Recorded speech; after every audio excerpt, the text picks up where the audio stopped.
filimkiina waxa uu ka bilaamayaa Jin oo ah wiil 27 jir ah saaxiibna aan lahayn noloshiisa dhanna ku qaatay shaqadiisa ehelkiisu waxay dhinteen sanado badan ka hor sidaa daraadeed waxa uu la cagajiidayaa murugo waxa uu sheegayaa maamuluhu inuu shaqada ka ereeyo waayo noloshiisa murugada iyo leysiga wadataa waxay saameynaysaa shaqaalaha kale waxa isku dayayaa Jin inuu iskala hadlo gudoomiyaha laakiinse gudoomiyuhu go'aankiisa ma bedelayo waanu iska tegayaa intaa ka bacdi waxa uu tegayaa habeenka asbaar waxaana uu arkayaa in qof walbaaba qofkiisa wato waxaana uu sheeganayaa dhibkiisa mulkiilihii baarka laakiinse si kadisa waxa uu soo gelayaa tuug ugu hanjabaya qof walba hubka ay wataan waxayna ka dalbanayaan qof walba inuu ehelkiisa qaraaco si uu ugu soo diro lacag madax furasho ah qof walbaana wuxuu qaraacanayaa qofkiisa qof qaraacda saaxiibtiisa qof qaraacda gabadhiisa inse qof uu qaraacdo ma leh ilaa uu kaga tegayo qofka ugu dambeeya meesha kadib waxa ugu waramayaa budhcadii noloshiisa murugada leh ilaa ay ka naxayaan rabaana inay siiyaan lacagtii ay ka qaateen dadka laakiinse waxa imanaya askartii waxayna ogaanayaan inuu Jin gaadhsiiyey waxayna garbaduubanayaan isagii wayna ka qoomamaynayaan in ay aamineen qof isagoo kala askartuna waxay ku guuleysanaysaa inay iyaga toogtaan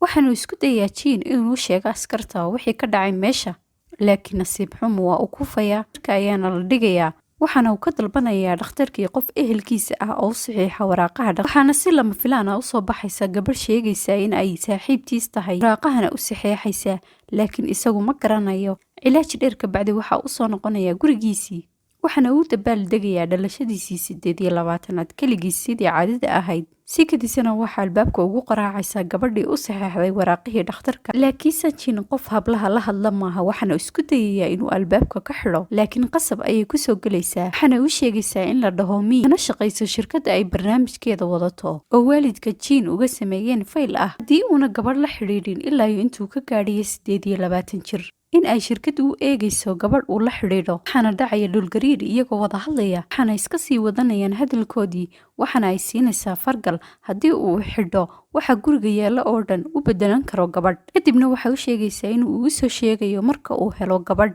cajabisa si uu u saxeexo faylka iyaduna macaashkeeda u qaadato waaba shirkad cajiibay waxaana uu gashanayaa fargalkii isagoo maydhanaya laakiinse si kadisa waxa uga dhacaysa saabuuntii waxaana isku bedelaysaa gabadh la yidhaahdo Sue oo ku waalan nadaafadda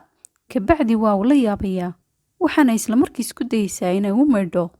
laakiinse waxa uu iskaga soo tuurayaa dibadda marka uu soo baxana waxa uu arkayaa dhulkii oo nadaafad la hilaacaya waa uu baxayaa waxaana uu arkayaa inay tahay gabadh ku dawaqsan nadaafadda waxaana uu la kulmayaa Mi waxaana uu sheegayaa in ay Sue tahay gabadh buuran laakiinse uu rabo gabadh qurux badan oo dhuuban wayna ka xanaaqaysaa ugu dambeynna waxa uu sheegaysaa in ay tahay Sue saabuun milmi kartana si uu u khaarajiyo gabadh kalena u eegto waxaana uu bilaabayaa inuu saacad walba maydho si ay u dhammaato laakiin Sue way ka xumaanaysaa waxayna weydiinaysaa sababta uu mar walba u doonayo inuu maydho kadib waxa uu kaxaynayaa garoonkii waxaana uu isjiijiidayaa dhulka waana lagu kacayaa waxayna geynaysaa xamaamka garoonka si ay ugu soo maydho waxaana u sheegayaan asxaabtiisii in ay isku cufan tahay oo ay fool xun tahay Sue waxayna si kadisa uga soo baxaysaa suuliga tiyo isku soo mishay biyihiisa ay u dhuubato kadib wuu ka helayaaba uu diidayaa inay ka dheeraato waxaana uu diidayaa inay u maydhaba kadibna waxa uu sheegayaa Mi inuu ku faraxsan yahay hadda Sue laakiin waxaybay ka cararaysaaba qarmuunkiisii Suena way xanaaqsan tahay waxa ay garan laadahay bas ay ugu maydho waxa uu soo gelayaa isagoo ka gabanaya laakiin Sue way qabanaysaa iyadoo xanaaqsan waxaana ka dhacaya shaambooyo uu doonayay inuu ku maydho laakiin Sue way ka xanaaqaysaa waxayna baxaysaa dibadda oo roob ka da'ayo wayna milmaysaa Jinna aad buu uga xumaanayaa waxaana uu sheegayaa Mi kadib waxa uu tegayaa gurigii waxaana uu soo saarayaa kalluunkiisii waxaana uu tuurayaa waxaana isku bedelayaa gabadh qurux badan laakiinse waxay wax walba ku iloobaysaa 7 second sida kalluunka oo kale waxa ay cunaysaa cunto 7 second ka bacdina waxa ay ku noqonaysaa cuntadii wayna waalaysaa ilaa iyo cuntadii ka dalacaba sayna u ilaabinna waxa ugu sawirayaa gacanteeda iyadaiyo isaga say u xusuusanaato inay wada socdaan laakiin way ka waalaysaa oo wuxun bay afka ku haynaysaa kadib maalin iyadoo gacmaha iska dhaqanaysa ayuu sawirkii ka baaba'ayaa waxayna ilaabaysaa Jin wayna ka baxsanaysaa kadibna waa uu soo daydayayaa waxaana dadkii isugu soo ururayaan si ay u daawadaan gabadhan sida baas wax u cunaysa waxa uu isku dayayaa inuu kaxeeyo iyadna waa ay diidaysaa dadkuna waxay moodayaan inuu afduubanayo waa markii ugu gelisay miskiinka yara noqdo libaax,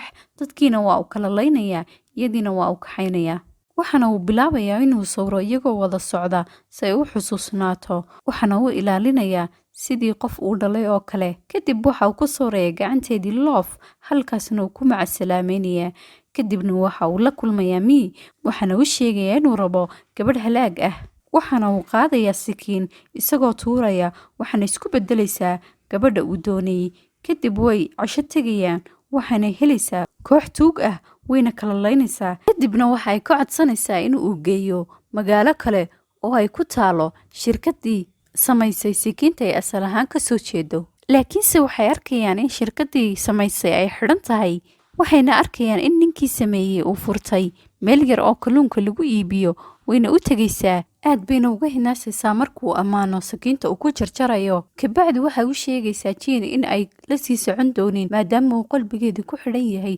ninka meherada kalluunka iskale. kadib waxa uu go'aansanaya inuu midideedii ku celiyo kuna tuuro meherada horteeda. kadib Jane waxa uu ku noqonayaa gabadhii mii isagoo murugaysan, waxaana ay ku canaananaysaa inuu ilaaliyo gabdhaha si uu u saxeexo warqadda iyadana macaashkeeda u qaadato. kadibna waxa uu ku noqonayaa gurigii, waxaana uu tuurayaa tiinkan. waxay noqonaysaa gabadh, laakiin way ooyeysaa, wayna ku dhegaysaa ilaa ay wejigiisa ka xagato. waxaana uu tuurayaa haddana kubad raashiyan ah, waxay noqonaysaa 5 hablood, laakiinse isagu waxa uu doonayaa mid keliya. waxaana uu tuurayaa bun, waxaanay noqonaysaa gabadh ciyaaraysa oon seexanba. kadibna waxa uu tuurayaa taleefankiisa, waxay noqonaysaa gabadh qurux badan oo caqli badan, waxayna ogaan kartaa waxa uu niyaddu ku hayo oo dhan. waxaana u dalbaysaa cuntada uu rabo iyo cabitaanka uu rabo iyadoon weydiinba. waxay u wada baxayaan qadow, waxaana soo gelaysaa gabadhuu garanayo, waanuu iska qarinayaa. waxaanay ogaanaysaa inay tahay gabadhani gabadhuu beri hore jeclaa oo masabiday isagoo doonaya inuu jacaylkiisa u sheegto, sababteedana uga fogaaday dumar oo dhan. waxaanay ku jeesjeesaysaa Jane. marka kadib waxay gabadhii jiidhaysaa moobilkeeda, waxaanay wada ballaminaysaa waxay nin la hadasho, waxaanay ogaanayaan inay ku ciyaarto, wayna ka baxsan aragto. kadib waxay ku rawaxayaan gurigii. marka uu seexdana waxay ka xadaysaa fargalkii, waxaana ay u beddelaysaa alaabtan 4 hablood, waxaanay kula heshiinaysaa inay qalaan Jane. Jane-na waxa uu soo kacaya isagoo xidhxidhan. marka uu weydiiyo sababtana, waxay ku odhanaysaa waan ku necbahay, sababtoo ah taleefanka waxaad u isticmaali jirtay si xun, suuliga ayaad la geli jirtay, dhulka ayaad ku tuuri jirtay, ilaa iyo iskriinku jajabo, dadna kama lahaan jirin. waxaanay u beddelayaan qalbiga sida ay u maamusho. mii way ka warwaraysaa sababtoo ah in badan lama soo hadlin, waxaana u diraysaa warqad, waxaana ugu soo jawaabayaa inuu ku faraxsan yahay gabadha cusub, cid kalena aanu rabin. ugu dambayna way farxaysaa, waayo waxay helaysaa macaashkeedii yaraa, laakiinse way ka shakaysaa, waayo ma uu jeclayn inuu filter ku galo. waxaana u sheegay mar hore. Jane waxa uu qabtaa wax walba oo ku amro taleefankiisu. habeennimadana waa ay baxayaan si ay u soo eegto wax walba oo anfacaya oo ay qof u bedeli karto si ay ciidankeeda ugu darto adduunkana u qabsadaan. kadib Jane oo iska socda ayay mii soo qabanaysaa marka ay soo ogaato wixii helay. kadib Jane waxa uu isku dayayaa inuu dilo mii marka ay amar soo siiso, waxaana uu qabanayaa cunaha ilaa iska rito tuurtana. laakiin waxa uu soo kacayaa isagoo caadi ah oo ayna xukumi karayn gabadhii, maxaa yeelay mii sidoo kale waxay xidhan tahay fargalkii oo kale, waayo waxay gaadhay 28 jir. ehelkeediina way u dardaarmeen, waana sababta marka ay tuurtay uu isku beddelay sidiisii hore. kadib gabadhii moobilka ahayd baa u soo degaysaa, intaanay soo weerarinna waxaba ka dhammaanaya jaajarkii, waxaana u cararaysaa dhinaca jaajarka, waxaana ka garab cararaya Jane si uu jaajarka uga saaro, waana ku guulaysanayaa. gabadhii sideedii hore ayay ku noqonaysaa moobil, falgalkiina waa uu ku agdhacayaa. kadibna waxaynu arkaynaa Jane iyo mii oo fargalladii iska saaray maadaama ay noloshooda khatar gelin karaan.